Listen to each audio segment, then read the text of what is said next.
Hey, good morning. It's Mark Weiss. I want to talk to you today about a common mistake that many leaders make, whether we're talking about medical group leaders or facility owners, facility leaders, and that is that they tend to plan for the best. They think that, like the forecasts about stocks, that straight upward 45-degree line, everything is getting better.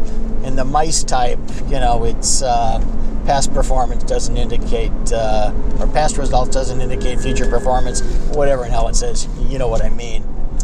There's this notion to think that everything is going to continue to get bigger, better, or at least to stay the same.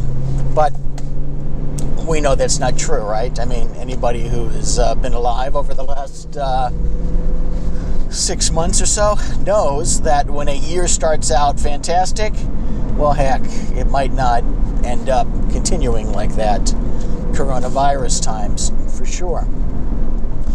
So rather, in these times, these coronavirus economic times, or others, even in times that are seemingly glowing, it is far wiser to plan for the worst, but hope for the best.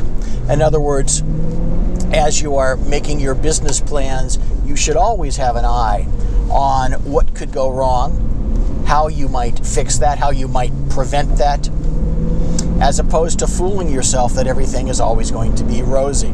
Now, I'm not saying you should be some sort of a pessimist and actually think that things are going to be worse, but you have to plan as if they are going to be. Then, heck, you'll pleasantly surprise yourself. This cuts in terms of how you deal with the financial matters for your entity, how you deal with hiring, how you deal with firing, your overall viewpoint, your Weltanschauung on the future of your business and the future of your practice. Don't fall prey to more of the same, more of the better. It will always be better tomorrow. Yes, we hope it might be, but if it isn't, wouldn't it have been better for you to have planned for that well in advance?